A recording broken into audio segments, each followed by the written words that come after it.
روایات میں آتا ہے کہ جنت میں جو آخری جنتی جائے گا، آخر میں سب سے آخر میں جو جنت میں جائے گا، اس کو جو پراپرٹی کہہ لیں، اس کی جو الاٹ ہونی ہے، اس کو جنت میں جو حصہ ملنا ہے وہ اتنا ہوگا کہ دنیا و مافیا میں جو کچھ ہے وہ اس میں سما دے تو سما جائے گا۔ آخری جنتی جو جنت میں جائے گا اس کو اتنا حصہ ملنا ہے، تو خود جنت کی پھر وسعتیں اس کو کون پرکھ سکتا ہے، اس کو کون سمجھ سکتا ہے؟ تو یہ جنت ہے کیا؟ حضور کے نور کا ایک جز ہے، جس کے جز کی وسعت اتنی ہے، کل کی وسعتوں کا عالم کیا ہوگا؟ تو جنت اور دوزخ کو بنا دیا۔ اسی طرح پھر خالق کائنات نے شمس و قمر کو بنایا۔ سورج کتنی دور ہے، یہ کم و بیش چاند جو ہے 2.5 لاکھ میل کے فاصلے پہ ہے، وہاں چمکتا ہے تو کائنات کا کوئی ذرہ بچتا نہیں جس کو نور نہ دے، جس تک اس کا فیض نہ پہنچے۔ وہ ایک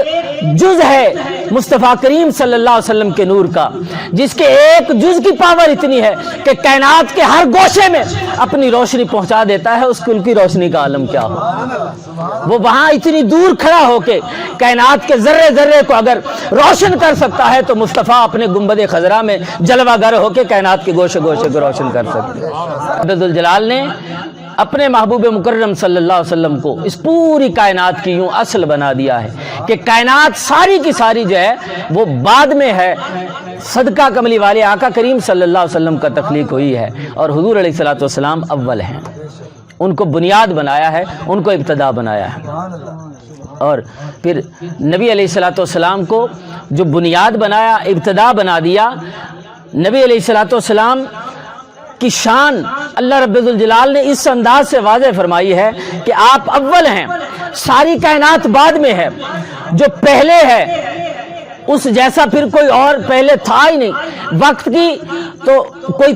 جو ہے قید وقت اور جو صورتحال وقت کی ہے کہ وقت کا کوئی پیمانہ صبح و شام دن رات، یہ وقت کچھ تھا ہی نہیں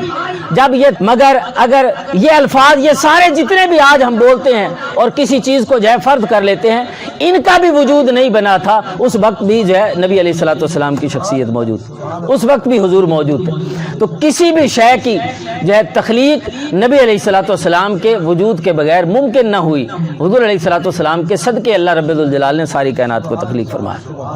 حضور علیہ الصلوۃ والسلام کو اول بنایا۔ کلندر لاہوری نے کہا، نگاہ عشق و مستی میں وہی اول وہی آخر، وہی فرقاں وہی یاسین وہی طٰہٰ، حضور علیہ الصلوۃ والسلام ہی اول ہیں وہی آخر ہیں۔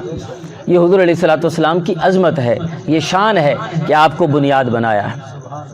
تو پھر حضور کے صدقے جو باقی چیزیں بنی ہیں ان کو ایک ایک کو دیکھتے چلے جائیں، یہ ساری کی ساری ان کی جتنی بھی وسعتیں ہوں گی، ان کی جتنی بھی شان و عظمت ہوگی، وہ ساری کی ساری جو ہے حضور کے صدقے سے۔ تو جو جس کے صدقے سے بنی ہے اس کی عظمتوں کو اگر کوئی نہیں سمجھ سکتا ہے تو پھر نبی علیہ الصلوۃ والسلام کی عظمتوں تک تو پہنچ کوئی نہیں سکتا۔